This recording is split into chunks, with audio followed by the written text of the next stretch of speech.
Hello, everyone. Welcome to this webinar.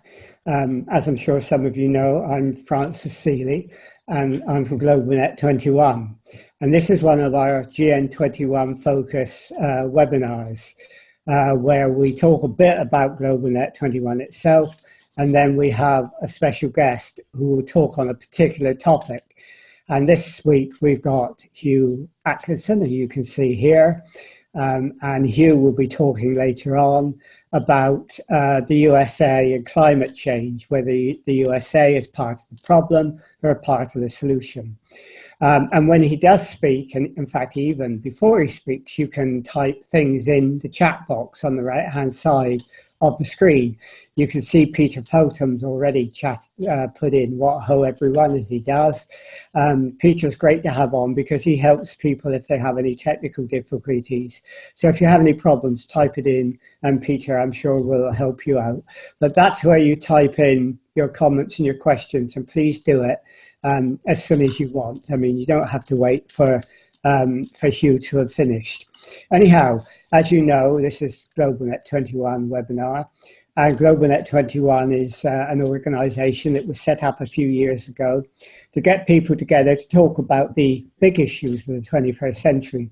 And we hold a lot of face-to-face meetings in London, some in the House of Commons, others in other places where we collaborate with other organizations. But because we suddenly began to get an increasingly global audience, we decided that we would develop webinars, which we've now been doing for the last 18 months or so. And webinars allows people to take part in a discussion outside of London and indeed outside of the United Kingdom, across the globe. And that's great because we can also have speakers from outside the United Kingdom, and we've often done that. So webinars are a great sort of asset for us in helping to develop the discussions we have. If you are interested in the activities we have, then you should visit our meetup site. You can see that on the right of the screen now. That is the site which lists, or has the most up-to-date list of all our events that are coming up. It also shows you our past events, so it gives you an idea of the range, broad range of topics we cover. But if you click on the join here, then you will be able to join and take part in any of the webinars, or indeed any of the meetings if you're in London that you are interested in. We also have a next webinar which will be coming up soon. In fact, it comes up tomorrow, but we're repeating it again next Tuesday. And that webinar is, as you can see on the right, it's radicalization in the far right. And there we've got Matthew, who is going to take us through, Matthew Feldman is going to take us through what he thinks is the reasons why radicalization is developed on the far right, as well as in other areas, but we're going to concentrate tomorrow on the far right. And we're having that webinar tomorrow at 11 o'clock. And if you want to join that, if you click on the register here, then you will be able to go to the landing page and join up. We're also repeating it at this time next Tuesday, where people who join can also type in comments and join as if it were live. So anyone who can't make it tomorrow, it will be repeated this time next Tuesday. So that gives you just a little bit about GlobalNet 21. We always talk a little bit about ourselves, first of all, because we do a lot of things and we want to involve as many people as possible. We do events, and obviously you'll be interested in some of them, and some of you may even be interested in taking part, you know, presenting them, doing a webinar, have ideas about meetings. And if you have those ideas, please contact us, because you know, we want to know about those ideas, and we want to see, you know, how possible it is to put that into practice. So please join us there if you would like to, you know, get involved in that way. Anyhow, we've got Hugh with us today. Now, Hugh Atkinson is a university lecturer, and he's written quite a bit about climate change. I think he's writing a book at the moment with a colleague on the United States and climate change. But he also has written a number of papers, and I've just put up on the right a link to the paper he's written on the challenge of sustainability. Now, he's written a number of other papers, and on that site you can go to those papers as well. But if you go to that site, there's a click to a PDF, an Acrobat file download, and you can read what Hugh has actually said. So if you're interested in that, you know, please click on there. When this webinar is over, all of you who've registered, whether you're on it or not, all of you who've registered will get sent a link to the recording of this webinar, and you can watch the recording, and those links that I've just put up on the right hand side will be there again as well. And so you can, if you miss them now, which you probably have, if you miss them now, you can go to them again and click on them and get the information that you might find valuable there. Anyhow, as I say, we've got Hugh Atkinson, who's going to talk to us today about the United States and climate change. And we're really pleased, Hugh, that you've agreed to do this and you agreed to take part. So what I'm going to do now is hand over to you. Hugh's going to talk for about 15 minutes or so, and then please, while he's talking, write out comments, write up questions, and when it's over, we'll be putting those points and those questions to him, and we'll join in a sort of to and fro discussion. So thanks again, Hugh, and it's over to you. Okay. Are we seeing the PowerPoints? Are they coming up? They will be coming up. Okay. So. Okay.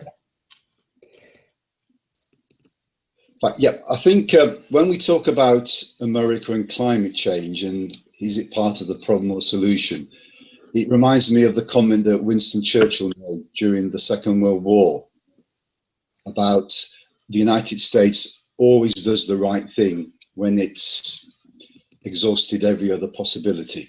And I think that's the way we can look at America in terms of action on climate change as well.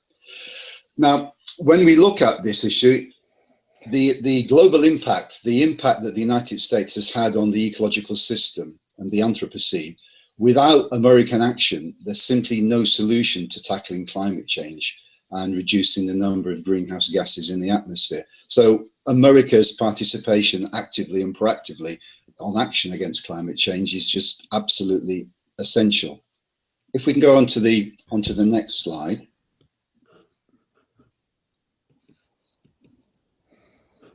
So in terms of climate change, well, who is to blame? Well, let's set the context. The United States, their population as a percentage of the world population is around 5%.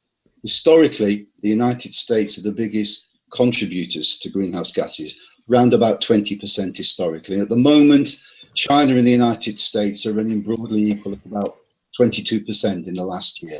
So disproportionately high concentrations of greenhouse gases caused by the United States of America. And if you look at the broader picture, 25% of all consumption in the world is consumed by the United States. The United States consumes 20% of all the energy that we use in the world.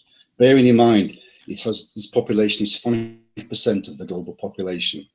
And I was looking on the website Scientific America, and they compared the ecological footprint of a 7-year-old child in the United States to one in Brazil, and 13 times more of a footprint on the ecology of the planet for the American child than there is for the Brazilian child.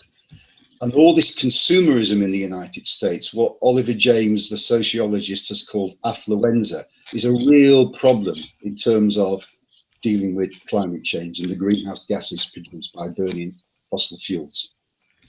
So we need to tackle that consumerism. So that's a big challenge. Shall we move on to the next slide then? So if we look at climate change and the impact of climate change, just some recent evidence. 14 of the hottest years recorded in the United States of America have been in the last 15 years. My daughter lives in California and we often visit there. And California's been in a drought for over 6 years now. I also today looked at a recent report by the American agency NASA, and they have just recorded the lowest ever levels of ice in the Arctic for this time of year. A real challenge. And we've just seen the report, I think, by the natural, new reports come out, the Natural World, which shows how species are disappearing at an alarming rate. So the challenge is quite clear. Okay, let's have a look at the next slide, shall we now? Okay, the USA and climate change. There, the bad guy in the picture there is one George W. Bush. George W. Bush came in for a huge amount of criticism for the environmental lobby during his 8 years as President of the United States. And there's a lot of evidence that he actually interfered in scientific documents from officials in the Environmental Protection Agency, etc., to distort the science. George W. Bush also refused to support the Kyoto Treaty, which was a UN treaty to set targets to reduce greenhouse gases. He claimed that that would undermine the economic performance of the United States. So 8 years of the Bush administration, very limited action indeed on climate change. Let's just have a look then at the next slide. So when Barack Obama came to power in 2008, he actually took office in January 2009. There was a lot of hope amongst the environmental lobby that Obama would be a different kind of president. And certainly in the early days, there was a lot of rhetoric and fine words. Obama had a number of problems, though, for various reasons, including the politics and the increasing partisan nature of politics in the United States. There was no substantive piece of legislation on climate change that passed through the Congress in his fourth term. And I'll go back to the politics a little bit later on. Let's move on to the next slide. I just want to pick out one or two policy initiatives in the second term. Obama was re-elected, as we know, in 2012. And in his State of the Union address in 2013, he made it clear the challenges that climate change presented and his determination to take action. And if the Congress wasn't prepared to take action, then he would take that action himself. So one of the main initiatives was a thing called the Clean Power Plan. I'm not sure how many people are aware of this. This was originally announced by the American Environmental Protection Agency in June 2014, and it was then formally launched by Barack Obama in the August of 2015. There was a lot of lobbying, environmental lobbyists arguing for a strengthening of the plan, and groups on the right, industries, big oil corporations arguing for a dilution of the Clean Power Plan. But why am I talking about the Clean Power Plan? Well, it's the first national plan ever in the history of the United States to try and have a national reduction in greenhouse gases. And the plan is around power plants. So all the power plants in the United States are included in this. And the target is a 32% reduction in greenhouse gases from American power plants by 2030, based on 2005. So the levels of greenhouse gases in 2005 will be reduced by 32% by 2030. So it's a significant policy change.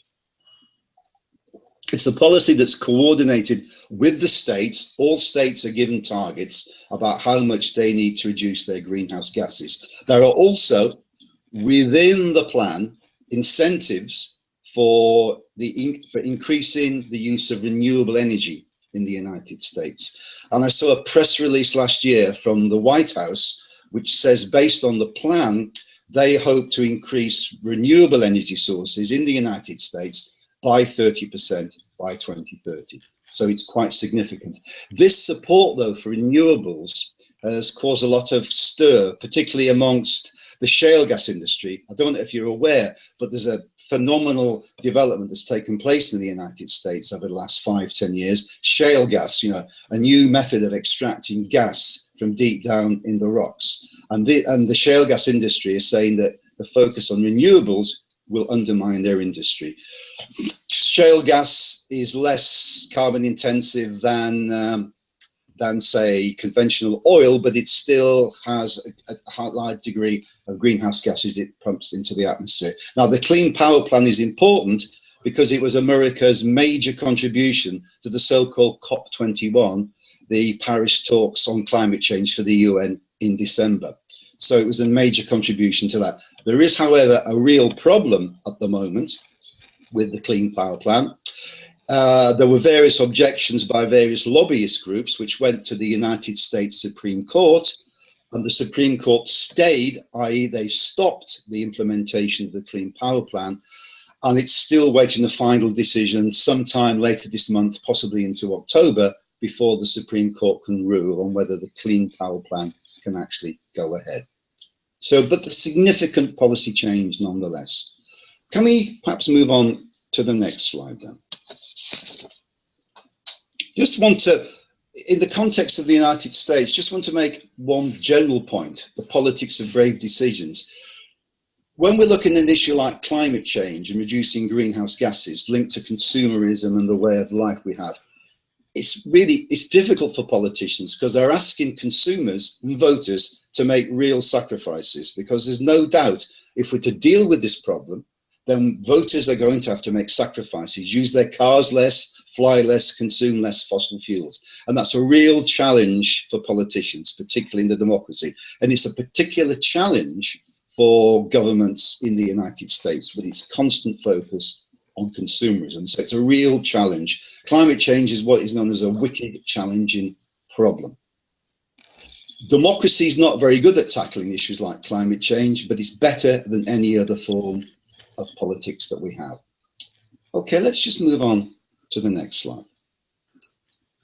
Let's just look at a few of the constraints on climate change and action in America. First of all, the politics of it.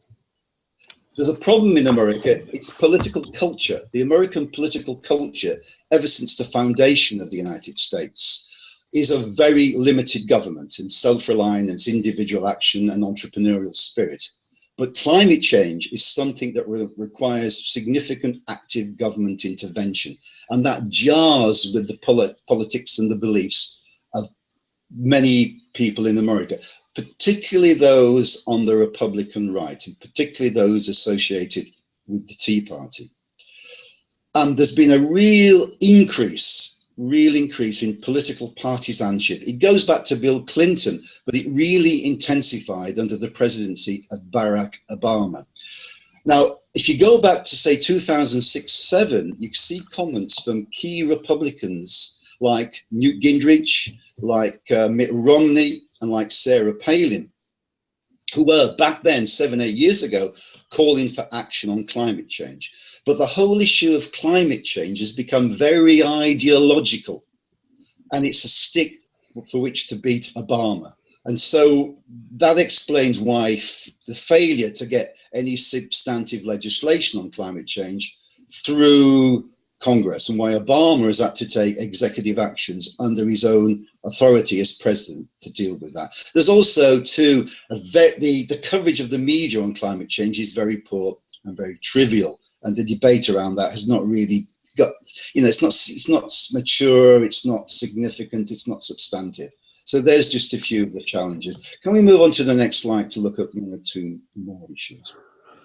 Other constraints. There's no doubt that in the United States, the power of big oil and the big oil corporations, particularly ExxonMobil, is a big constraint on action on climate change. I don't know how many people have read the recent book by Naomi Klein, This Changes Everything, which is a fascinating analysis of how big oil and lobby groups and right-wing think tanks have at every occasion sought to undermine Obama's agenda on climate change. It's quite a depressing book at times, so I suggest you read it when you're in quite a good mood, because it can be quite demoralizing and quite depressing. But it's a big thing that Obama has had to face, the power of the big oil lobby. Let's have a look at the next slide. But there are a number of opportunities. I think Obama's leadership on climate change has been very effective. He actually believes in it. I think he wants to make a substantive contribution. America, too, despite all its faults, is a very dynamic, creative country, politically and economically. And that dynamism can be used to fight the case for action on climate change. All the many technological innovations in America, some which have caused problems in relation to climate change, also offer the opportunity to actually come up with solutions to climate change. And on a broader level, I've got on the slide there the American dream. The American dream for many, many Americans is fading away. Most middle-class Americans haven't had a pay increase since the 1970s. They're working harder and longer. And there's a space there, you know, an argument there to say the kind of consumerism that Americans pursue is simply not working. And there's an opportunity for another kind of economy based on, you know, well-being and happiness. And also the opportunity, which Obama has talked about, is to create lots of high-quality, skilled green jobs.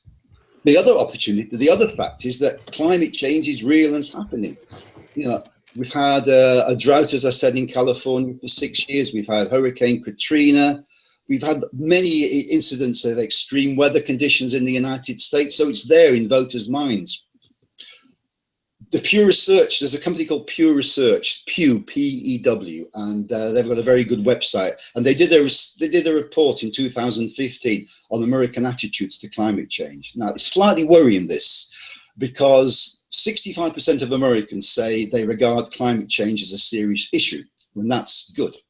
But back in 2007, 74% of Americans said they regarded climate change as a serious issue. Now, clearly what you've had in the meantime is the great financial crash, and that's focused people's minds more on perhaps the economy and economic insecurity. The other issue is 45% of Americans believe that government should take immediate action to deal with climate change, but that compares to, say, 58% across Europe. So there's still an ambivalence amongst the public, and there's much stronger opposition to action on climate change amongst Republicans than there is amongst Democrats. It's an issue that really splits those supporters of those two parties right down the middle. Let's have a look at the next slide. So in conclusion then, I've got a picture here of Donald Trump. I'll come back to him in a second. But there's no doubt that Obama, in my view, sees climate change as a legacy issue. He sees it as a legacy issue. And he has announced recently that when he leaves the White House, he is going to pursue a global role to raise the climate change agenda. The other point to make too is America does a lot of, it's got the ability to do lots of terrible, stupid, dumb things.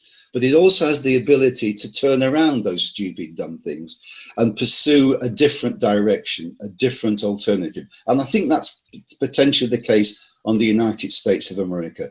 The one possible cloud on the horizon would be, and the polls in America are pretty tight versus Clinton, is that if Obama loses the presidency and it's taken over by Donald Trump, Trump is an explicit climate change denier. He has said that climate change is a conspiracy got up by the Chinese to undermine the American economy. And Trump, if elected, would be the only elected politician in the world, I think, who is a climate change denier. So that's one or two of the clouds on the horizon there.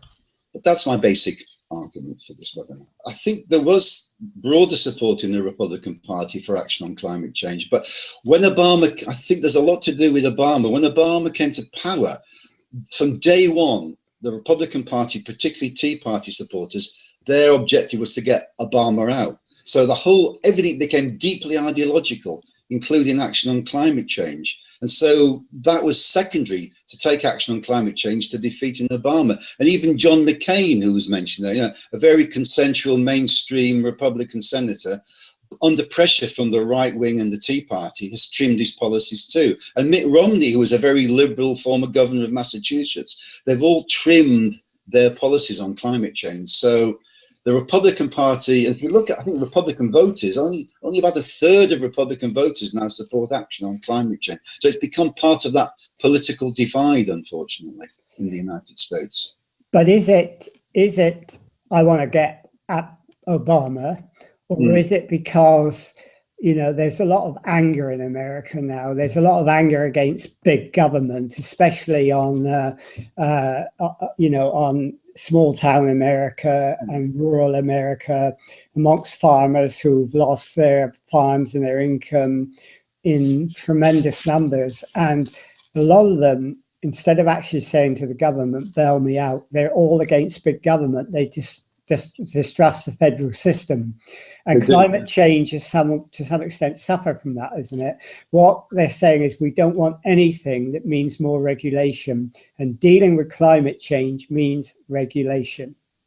Yeah, that's true. And the culture in the United States is of small government going way back. De Tocqueville, the French philosopher, noted how Americans, like small government, small communities. So that's a big issue as well. I think the financial crisis, though, of 2007 and 8, changed the whole debate in the United States. And there's so much of a focus now on economic insecurity and the lack of jobs. So those are two key important issues. But there's the other point, too, about the general distrust in politicians, and that's why somebody like Trump can make inroads. No matter what he says, he resonates with lots of voters who've lost trust with political elites, and many American voters probably at the moment simply don't believe that climate change is a real issue, and it is just an excuse by government to just interfere in their lives. So that's the important aspect of political culture. But there's a huge, big environmental lobby in the States which wants to deal with this, but such a huge amount of pressure coming, particularly the fracking and shale industry, and they're pretty strong backers of elements of the Republican Party. Okay, Phong, I gather. We have a question. Yeah, sorry, we have a question for you here, Glenn. He asks you, how will Obama be a better global advocate for climate change than Al Gore? That is a very good question, because Al Gore set the agenda in the United States with his film An Inconvenient Truth. He did quite a lot as vice president, but I wasn't able to turn that into the presidency. I don't know. It's a huge challenge. I really don't know. I think Obama's very articulate. I think he's got a lot of good substantive policy ideas. As president, trying to push this agenda forward. I think him and John Kerry forged a very important relationship, for example, with the Chinese. The Chinese are one of the main contributors to greenhouse gas at the moment, even though higher than America. But Obama and John Kerry have forged a pretty good relationship in relation to China and climate change. It's one of the more positive aspects of the American-Chinese relationship at the moment. So maybe he can carry that forward, and his influence on the international arena, he can develop that further in the contacts he's made. But I'm under no illusion it's going to be a huge, absolutely massive challenge. Because if you look at the agreements at the Paris conference, COP21, the world's leaders there agreed to keep greenhouse gas emissions down and to keep global temperatures below 2 degrees centigrade in increase. But all the agreements, all the commitments that all the member states made there are purely voluntary. There was no mandatory agreement made. So it's a huge, huge challenge. No question about it. So Peter, he also had a comment here. I had lunch with Al Gore some years ago. Oh, good grief. That's very impressive. Yeah, impressive. About you, sir. He's a very interesting man, but he got shot down in flames by the oil and big business lobbyists. Well, that's certainly the case. I think there are, if you look at Naomi Klein's book, I think there's about 40 to 45 sort of right-wing think tanks, many of them seeking to undermine the science of climate change, and many of those are backed by big oil corporations. Al Gore, in several of the books he's written, has called out the oil companies, particularly ExxonMobil, for the campaign of disinformation. And these organizations are very well resourced, but even in the big oil companies, ExxonMobil, Shell, they're all now looking to develop alternative sources of energy and renewables, and possibly with the Clean Power Plan, if it's implemented, they may have to, for economic reasons, just have to shift directions. So the oil lobbies are powerful and they undermine Gore's agenda, but they're still there. But there is a possibility that they are trying to shift their balance, but they're still powerful. Then the big issue, of course, in the States, as I said, is the whole fracking and shale gas industry, which large amounts of money have been invested. And it's all, I think the problem is in the United States, and it's the same problem as everywhere. It's taking action on climate change, but balancing that with the needs of energy security. And part of the shale gas revolution in the United States, natural gas, has been to give America that energy security. So it doesn't have to rely on oil imports from the rather unstable regions, particularly in the Middle East. Rose has another question for you. Have there not been a lot of positive development on climate change at state level? Has Obama been able to support this? Well, going back 10 or 15 years, the government of California, the state government of California, under the former Republican governor, Arnold Schwarzenegger, the former actor, was one of the a really pathfinder policy to tackle climate change by reducing pollution from motor vehicles. And Obama has played an important role in that. There was a policy passed back in the 1970s called the Clean Air Act in the United States. Back in the 1970s was a golden era when there were many environmental policies passed with broad consensus on both sides. Richard Nixon supported many of these policies, and the Clean Air Act was used by the California government to say we can use the Clean Air Act to take action on climate change. And with the support of Obama and the Environmental Protection Agency in the United States, California, under the Clean Air Act, has now been taking significant action on climate change. And if you look across the states, I've tended to focus on the federal level. If you look at cities like New York, San Francisco, and Chicago, they've taken significant action to deal with climate change. So there's a lot going on there at city level as well and at state level. Yeah, so Peter, he has a comment to you. Good point on energy security. And in terms of driving source, at least, my question to you is that do you need to be president to do anything? When Obama, if he really wants to do it, could he continue doing it after his term? Well, he won't have the political power that the President of the United States has. But having said that, the power that the President has is constrained by the separation of power in the United States and the partisanship. But he's shown, I think, particularly in the last 2 or 3 years, he's willing to take decisive action and to try and make change. But I think he's a fantastic orator, isn't he? He's got a great personality. He's got lots of international contacts. I think probably on the international scene, he'll have probably more support than he has from many within the political system in the United States. But it's not going to be an easy challenge for him at all. And time will tell what kind of role he's going to take on. It's not clear at the moment because I haven't had lunch with either Barack Obama or Al Gore, so I've got no inside knowledge or information on that. I was just wondering, when the person had the lunch with Gore, I hope they ate food that was low in carbon intensity, and it was just produced from a few miles away. But there you go. Well, I don't think I've had lunch with Al Gore. I would have remembered if I had, I'm sure. I didn't. But but Peter, so Peter, you've got the one-upmanship there. Yeah, so, I'm impressed. Evan, I just came on the phone to say Evan Parker's on it. Evan is quite an expert in the area of climate change. He's done the meeting with us, and he's a scientist. He's very much into nanotechnology and so on, and he looks at some of the scientific and technological innovations that are going to take place. And what he's saying here is that you need mission innovation, and he's talking about the one that was announced in Paris. And I mean, to get to a situation where we don't use fossil fuels needs a lot of R&D funding.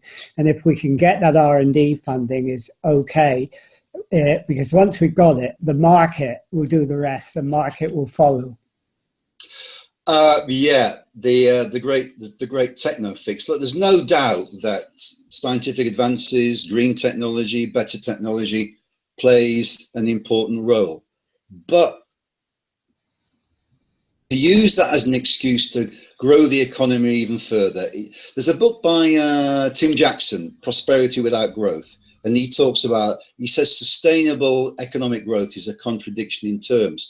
Sure, there has to be some growth in poorer countries in the developing world to bring them up to a level of decent standards, but the idea that we can just grow our way out of this by technology, I think, is an illusion. We're going to have to make dramatic changes to our lifestyles. Technology on its own is not the solution. But there's the big challenge, and there is a tendency to think. I mean, George W. Bush thought we could get our way out of this mess purely by technology, but it's got to be more than that. It's got to be a significant change in the way we live our lives, and that's the fundamental challenge. We live on a very, I mean, we talk, you know, you can have great technology. People say that using IT saves paper, saves stuff, but it's hugely energy intensive, and new technologies can often be hugely energy intensive. So we've got to have a fundamental reappraisal of the way we do things, and that's, we've never faced such a challenge as this before, and that's the challenge that politicians and voters have. Well, that's a big debate, isn't it? And I think that's what Evan is partly pointing towards. I mean, there are those people who, and particularly in the green, in the deep green lobby, who says we've got to have a simpler way of life, we've got to get away from consumerism. But there are people who are in the technological side of that debate who says, Peter's raised a point here, that the price of renewables is going down so fast that it's possible in the future to have a consumerist way of life, but to use clean energy. And you don't have to go into the sort of simple way of life that you're advocating, and lots of green socialists advocate, for example. Well, I'm not advocating a simple way of life and returning to live in tents in the countryside. I hate camping, so I wouldn't want to do that at all. I think technology has an important role to play. I remember I was at a meeting about sustainability recently, and we had a very good speaker who was very severely disabled, and it was technology that helped him to walk and get about. But there's no doubt, you know, if we really believe that, say, a country like the United States can get out of the particular problem they're in now by merely having lots of great technological innovations, that's going to be crucially important.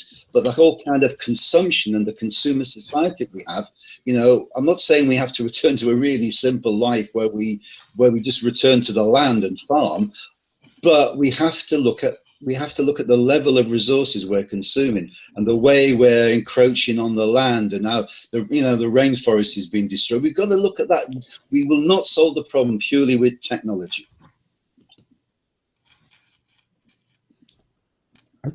Okay, I'll go on from that. I thought you were going to take it up there, Fong, with Peter's point. I mean, Peter's raised a point, but before we do that, I mean, you mentioned Naomi Klein's book, which is a great book. I agree with you, but there's a little book, I forgot the author of it, called The Switch, where he's arguing that the cost of solar power particularly is dropping so very, very fast that it soon will become possible to have renewable energy based on wind and solar being the main factor in this, to actually fuel the world in energy, and that we should be actually concentrating on that. Now, why do you think in America, because we're dealing with America, they don't take that point up and they've gone down the fracking path? What is it? And we're doing that in this country as well. We keep talking about we have to have energy security. We've got to deal with the energy gap. Now, you know, some people say that that's only partly true. We can do that with renewables, but America, like Britain, is going down the fracking trail. Why do you think that is? Well, fracking at the moment in Britain is quite limited. There's only a couple of licenses, I think, being granted. But you're right. You know, thousands of acres in the States have been taken over to fracking. It's a nice, simple, quick solution, isn't it? It links back to the idea of energy security. But if you look at the Clean Power Plan and those significant incentives in there for renewables, a large part of that is focused particularly on solar and wind energy. So I think that is now gaining some traction. The problem, of course, with the thing about fracking is the technology of fracking has allowed companies to get out natural gas in a way that wasn't possible 10 or 15 years ago. A lot of the fracking gas is turned into oil, which is, I think, 4 times more carbon intensive than the traditional ways of drilling up oil. But within that Clean Power Plan, there is support for the solar industry, but the oil and fracking lobby are very, very powerful in the States, just like the National Rifle Association is very powerful. So there's big lobbies to try and defeat there and challenge and argue against. Okay, Fong. No, I think I leave even with you. You did very well before December. Well, okay. Well, let me just take that Evan point up again before we come to Peter, because Peter's point's a really good one too. But Evan's saying that the green solution won't work because this. There are so many countries in the world now who want the lifestyle that we've got. We're creating rising expectations. So if we're going to deal with the climate change problem, we have to find another solution that allows them to share in with the things that we have as well. We can't say to everyone, stop, because it sounds a bit selfish on our point of view. Well, what we need, and what was tentatively agreed at COP21 in Paris, was the creation of a global fund to support developing countries to develop their standards of living, but to do that in a sustainable and way that's amenable to the planet. The problem is that the fund that's available, I can't remember the exact figure, but it's not even a mandatory agreed fund, and it amounts to about 7% of all the total monies made from the global sale of arms. So Western societies and Western economies, yeah, it's absolutely, you can't say to developing countries in Africa, look, you've got to stop, you can't have any development because, they'll say, well, you created all the climate change, you created all the fossil fuels, but it has to be a support system that allows countries to develop, but in that sustainable way. And countries like Kenya and Uganda, I've been to Kenya and Uganda, and they've got not insignificant projects there which look at trying to develop their economies in a more sustainable way. But one of the key problems here is resources, isn't it? Even with green technology, there's only so many.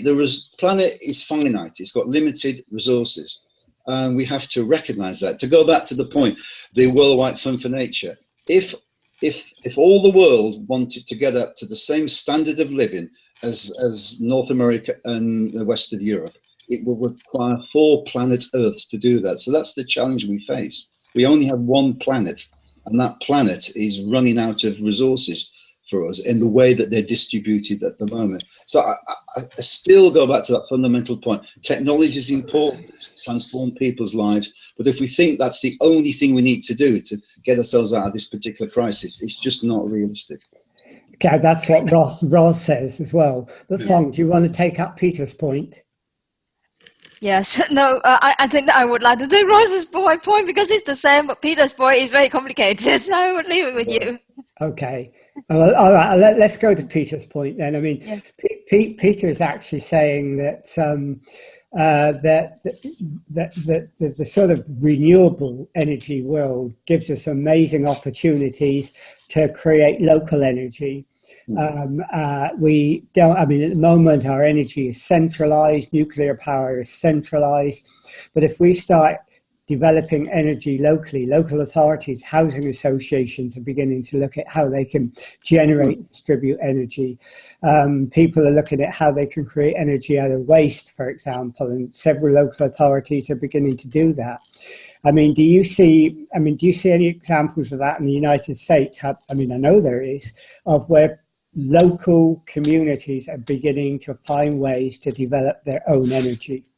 Yes, and that's the case, and I think that is a good and important way forward. Renewable energy produced at the local level is important, but of course we have to be careful of the unintended consequences of that, because one of the big pushes in the United States for renewable energy several years ago was biofuels, and the massive unintended consequences of that, which led to food shortages and food riots. So we've got to be careful that what we aim to do doesn't have unintended consequences. But certainly, local production of electricity feeding into the general supply is an important factor in all of this, which is something that fracking doesn't do. Fracking's on a large scale. Looking at Rosie's point is an important one in terms of the sustainable development goals. One of the problems at Paris and COP21 was that you had a discussion on reducing greenhouse gases and a parallel discussion about the sustainable development goals, and the two weren't discussed there at Paris. Now, what the sustainable development goals is, they talk about the need for improved technology, and they do use the phrase sustainable economic growth, but they also talk about the need for, you know, less consumerism, and they also talk about the importance of education, because what we need to do is to have a proper debate about this. Democracies are good at dealing with this if there's wide participation. So what we need is a broad debate and broad education. We need an education in schools, in colleges, in the media, amongst public, about how we're going to tackle the crisis we're in. And it's a kind of education. It depends on the kind of education we have. You know, education per se. If we look at the current crisis, most of the people responsible for the crisis we're in now went to very good schools, they went to very good universities, they were very well educated, but they haven't helped to solve the problem. So we need a kind of education that's critical, that challenges the way we are, that raises issues, that says the current lifestyles we're living in the West can't be sustained. And it may be, if you look at stuff like, there was the Stiglitz report, which was produced 7 or 8 years ago, which was commissioned by President Sarkozy when he was the president of France, which talked about, you know, a different way of looking at economic activity, about the need for, you know, less stress, less focused on producing goods, more focus on well-being, more in harmony with the planet. Now that sounds airy-fairy stuff, but it's something we've got to do because the planet is running out of resources. The air that we breathe is getting more and more polluted. And technology isn't going to solve all of that. It will make an important contribution, but it won't solve it all. Evan is obviously going to be talking about this on Saturday, and he says come to his talk. So maybe maybe you could type in, Evan, where your talk is, and if people are around, they could do it. But you say we've got to have a debate about this. We've got to start at schools. We've got to do it in the community at large. But in a way to do that, we've got to give up our entrenched positions, haven't we? We talked about the Republicans and the American right being very ideological about this, but there are people on the left and on the Green lobby who are very ideological about this as well and won't listen. I mean, biofuels is a good example. Biofuels has come under a lot of criticism because it's made food shortages because it's taken up agricultural land. But biofuels are now being developed that can grow on land where agricultural products cannot grow. But the anti-biofuel people still oppose it for some ideological reason. We have to get rid of these ideologies, don't we, and be open-minded about this in order to have a proper debate. Yeah, because I think the whole issue of climate change and sustainability is an issue that transcends, or it should transcend, the left-right divide. And sometimes we get into these debates about whether we can't have a more sustainable world and tackle climate change as long as we've got capitalism. And I think that's throwing the baby out with the bathwater. We need to use the innovations that we have, some of which have had negative consequences, for more positive consequences. So yeah, we maybe need at times a more pragmatic approach. But there are big divisions in the green movement, aren't there, about this, with leading Greens like George Monbiot supporting nuclear power, which is something I myself think is no solution at all. So yeah, we need pragmatism, but backed up with a broad vision of where we're going, and that's the crucial thing. Do you want to come in on this, Paul? Yes, Peter, he's saying about the battery, that you could have a battery put into your house and like a powder generator. Some Tesla had come up with. Do you know anything about it, or do you want to talk a bit about it? I don't know about that, no, because I'm not a scientist, and I'm trying to look at, really, I'm more interested in the broad political, social, economic debates that are taking place, and how we're going to get voters and electorates and the public to buy into this new agenda. I think so all these technical advances that are really crucial and important, but they still don't deal with the fundamental issue that we are living in a limited planet. We've got a limited resources. The other broader point I'd like to make is that even if you look at definitions of sustainable development, the one thing they don't do, they don't appreciate the intrinsic value of nature itself. Many people in the sustainable development movement, it's still about, protecting the resources of the planet for use by future generations. And all the nations of the world were at COP21 in Paris in December, but there was nobody representing nature. And I think we need to look at, nature as a value in itself, not just as something to be sustainably exploited by the population of the world. It has its own intrinsic value. I think I agree with you, but personally, I see that we have two problems. Number one is that we have to fix the problem we have created so far, and number two is that the education that you are talking about. When we talk about education, that we prevent it to get worse, but we also have to try to get energy from somewhere, and I think it is Ivan and Peter, they are trying to get energy from somewhere to survive in the next many years. And at the same time, that's what Peter's pointing out, and Fong put that very well. We've got to think about, I mean, that's why technological change is important. Absolutely. And what Peter's saying is important, because the problem we've got in this country, we don't have enough sun, but if we can have good battery storage that keeps for a long time, and there are now people developing it, and the cost of batteries are going down almost as fast as that of solar power, then we've got a real future that could give you that sustainable future with technology. Yes, that's true. I mean, energy is important, but that's and crucially important, because we need to keep the lights on. But one of the I'm not an energy expert. I'm not a scientist. I'm not an energy expert. I understand how these things work, but I'm not an expert. One other way, the sheer waste of energy that takes place in our consumerist societies. Why is it? And I think I read some report that said that actually Britain, we have one of the highest ratios of energy waste of any country, certainly within the European Union. And many new buildings that are being put up, particularly houses and apartments, simply have not sufficiently high standards. So we need to look at energy efficiency and the way we use our energy as well. That's as important as creating all these new glitzy, sexy, new energy sources as well. We need to do both high tech and low tech and medium. Can I thank you, Hugh, for doing this and taking part in this, and for your contribution, and for everyone who's joined us with the questions that you've asked. And as I said, a link to the recording will go out, and you'll be able to get this recording fairly soon after we've finished. And thank you, Fong, again, for helping, as you always do. So, Hugh, thank you very much for that. Thank you very much, you too, as well. And I hope we'll do some more webinars on energy conservation and energy innovation and technological change in the future.